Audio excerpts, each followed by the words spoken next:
Le centre-ville d'Ajaccio, en partie bloqué ce soir par une audience particulière et à huis clos du procès d'Yvan Colonne. À la demande de ses avocats, la cour d'assises spéciale s'est déplacée sur les lieux mêmes de l'assassinat du préfet Claude Érignac. Il s'agit d'un transport de justice et non d'une réelle reconstitution. Aux côtés d'Yvan Colonne, seul Pierre Alessandre est condamné pour ce crime, a accepté de se déplacer. Nous retrouvons sur place Sébastien Thierry. Que se passe-t-il? L'examen des faits a-t-il débuté? Ben non Stéphane, l'avion et la cour ont pris un petit peu de retard, donc la cour devrait arriver ici sur place dans une demi-heure, 3/4 d'heure, d'après les dernières informations qui viennent de nous parvenir. Le quartier est bouclé avec plus de 600 policiers et gendarmes qui nous ont déjà délogés de l'emplacement où on se trouvait à quelques mètres de là. Ça va se passer à une centaine de mètres derrière nous. Nous nous trouvons près de la gare d'Ajaccio, à 100 mètres de la rue Colonna d'Ornano. Il y a, vous le voyez aussi, du public qui attend là devant pour assister à la reconstitution. Je pense qu'il sera également délogé dès que la cour arrivera, en tout cas un petit peu avant, puisque les policiers et les gendarmes ont procédé à de nombreux enlèvements de véhicules. Ils vont boucler complètement le quartier qui sera également interdit à la circulation des piétons. Si Sébastien, nous vous retrouvons dans un instant. Ce déplacement sur les lieux du crime a été demandé par les avocats d'Yvan Colonne. C'est un élément important pour eux. Pour quelles raisons? Explication avec Anne-Marie Leccia et Sylvie Garat. La rue Colonel d'Ornano, en contrebas du théâtre Calisté. L'endroit précis où le préfet est tombé. Celui où il est censé avoir été touché une première fois. Tous ces points seront tout à l'heure au centre des débats entre les différentes parties. Sur place, la difficulté d'organiser une vraie reconstitution apparaît visible, tant les lieux ont changé. Mais la défense veut encore croire qu'en revenant sur la scène du crime, on peut répondre à cette question fondamentale pour elle, la taille du tireur. On vient maintenant nous contester un impact dans le mur qui nous sert de point fixe et de raisonnement par rapport à la thèse développée par M. Chinger. Et c'est à partir de cet impact balistique que l'on peut, sur les lieux, et uniquement sur les lieux, déterminer les axes de tir et les distances de tir. Paul Marcage, le médecin légiste, n'avait jamais pu jusque-là confronter in situ sa thèse. Le tireur doit faire au moins 1,80 m à celle des balisticiens. Celui de la défense, Jean-Claude Chinger, qui va dans le sens du médecin. Celui de la famille Érignac, pour qui aucune conclusion n'est possible. Les parties civiles et l'accusation sont convaincus que ce déplacement ne servira à rien. Pour elle, seul le retour sur place de Pierre Alessandre, l'un des membres du commando, peut être utile, surtout après la découverte de la lettre que lui aurait adressée Yvan Colonne. C'est le seul élément d'incertitude. Est-ce qu'il va parler? Est-ce que Pierre Alessandri va parler? Est-ce que les menaces qu'il a reçues vont être expliquées? Est-ce que Pierre Alessandri aura le courage peut-être de dire comment est-ce qu'il a réagi face à ces menaces d'Yvan Colonna? En fait, l'avocat de la partie civile rêve d'un esclandre sur place entre Pierre Alessandre et Yvan Colonne. Ce matin, encore à Paris, il rejoignait le reste de la cour pour un transport de justice à huis clos. Alors ce n'est pas la première fois que la justice s'est rendue sur les lieux du crime, soit pour une reconstitution, soit pour un simple transport de justice. Sébastien Thierry, en 2007, lors du premier procès Yvan Colonne, la Cour avait déjà procédé à un déplacement similaire à celui d'aujourd'hui. Que peut apporter de plus ce nouveau transport de justice ce soir ?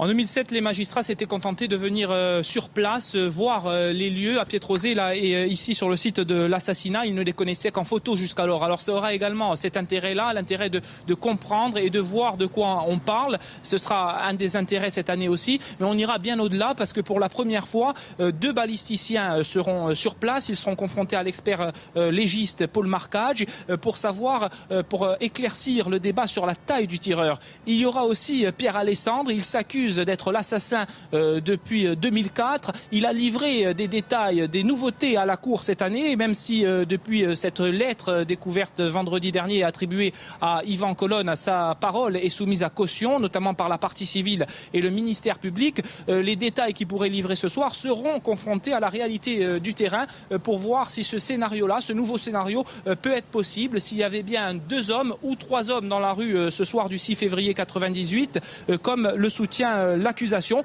Ce n'est donc pas une véritable reconstitution puisque Pierre Alessandre est le seul membre du commando à être présent ce soir, parce que la Cour a également écarté la présence des témoins oculaires de l'assassinat. Elle les a entendus à la barre à Paris, et une véritable reconstitution aurait également nécessité la transformation des lieux à l'état identique de l'année 1998. La chaussée a été refaite, l'éclairage a été modifié. Il y avait aussi un échafaudage près du théâtre Calisté qui aurait pu gêner la présence et la vision des témoins. Tout ça n'a pas été choisi par la Cour puisque c'était trop complexe. On s'en tiendra donc à un transport, mais un transport beaucoup plus évolué que celui de 2007. Merci Sébastien. Et puis conséquence de cet acte judiciaire, une partie du centre-ville d'Ajaccio, on en parlait il y a un instant, est paralysée depuis le milieu de la journée. Un important dispositif de sécurité a été mis en place pour assurer le déplacement d'Yvan Colonna et de Pierre Alessandri, mais aussi pour protéger des regards les lieux de ce huis clos judiciaire. Reportage Delphine Léogne, Francis Rombali. 18h15, l'avion militaire Transal se pose sur le tarmac de l'aéroport d'Ajaccio. À son bord, les 9 magistrats qui composent la cour d'assises spéciale de Paris, les 2 avocats généraux, huissiers, greffiers, avocats des parties civiles, le fils du préfet Erignac, mais aussi Pierre Alessandri et Yvan Colonna. Le prévenu n'a plus foulé le sol de la Corse depuis 2007. À l'occasion de son premier procès lors du premier déplacement de justice. Une arrivée sous très haute surveillance. Yvan Colonna sort entre ses quarts de gendarmes escortés par des hommes du raid. La presse, elle, est tenue à bonne distance. L'étendue du périmètre de sécurité est impressionnante, tout comme le nombre d'hommes dispersés entre Campo dell'Oro et la ville, 640 gendarmes mobiles. Impossible ainsi d'accéder avec une caméra à l'aérogare où Yvan Colonna s'entretiendrait avec ses avocats. J'ai constaté qu'il y avait même des démineurs, il y avait des gendarmes, des policiers. Enfin, il y a vraiment toute l'artillerie lourde, on va dire, des forces de l'État représentées ici, quoi. En centre-ville, les abords de la rue du Colonel Colonna d'Ornano sont quadrillés. À cette heure-ci, plus aucune voiture ne peut stationner jusqu'à demain matin. L'accès est strictement réservé aux riverains après contrôle d'identité et leurs déplacements sont limités aux urgences. L'opération se déroulera à huis clos. Dans ces conditions, toute la journée, la presse a joué au chat et à la souris avec les forces de l'ordre. Tout est bloqué. Il paraît qu'il y a un flic devant un policier devant chaque bâtiment, devant chaque immeuble. C'est hyper compliqué. Je sais pas, honnêtement, c'est chacun se débrouille comme il peut, quoi. Le convoi de justice devrait arriver sur le lieu de l'assassinat du préfet Erignac à la nuit tombée. Voilà donc ce que l'on pouvait dire pour l'instant de ce transport de justice du procès d'Yvan Colonna sur les lieux mêmes de l'assassinat du préfet Claude Erignac. Nous y reviendrons avant la fin de ce journal, puis en direct également à 20h30 sur Viastel. Si vous nous avez rejoints durant ce journal, je vous rappelle le principal titre de l'actualité insulaire aujourd'hui. C'est le transport de justice de la cour d'assises spéciale de Paris sur les lieux mêmes de l'assassinat du préfet Claude Erignac à Ajaccio. Yvan Colonna et Pierre Alessandri sont arrivés en fin d'après-midi par un avion spécial de l'armée. Les lieux considérés comme une enceinte judiciaire sont placés sous très haute surveillance. Nous retrouvons sur place Sébastien Thiers. Sébastien, comment cela se passe-t-il? L'examen des faits a-t-il commencé? Ben non, vous le disiez Stéphane, le Transal a pris du retard, l'avion spécial a pris un petit peu de retard, donc l'accusé Pierre Alessandri et la cour tout entière, une trentaine de personnes, donc sont toujours à l'aéroport de Campo dell'Oro. Yvan Colonna se concerte avec ses 2 avocats, Antoine Solacaro et Gilles Simeone. Il se restaure également avant de venir ici dans le centre-ville d'Ajaccio. Ici, il y a déjà Pascal Garbarine, il y a aussi l'expert pour le marquage qu'on vient de voir passer il y a un instant.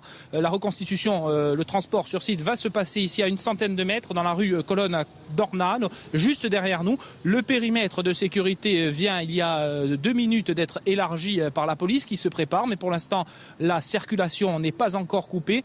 Ici bien sûr on attend beaucoup du côté de la défense de ce transport sur site, c'est ce que nous disait il y a un instant Pascal Garbarine.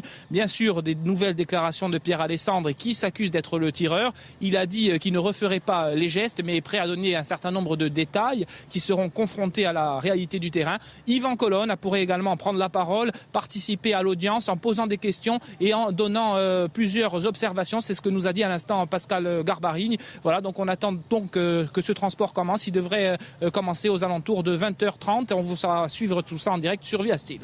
Effectivement.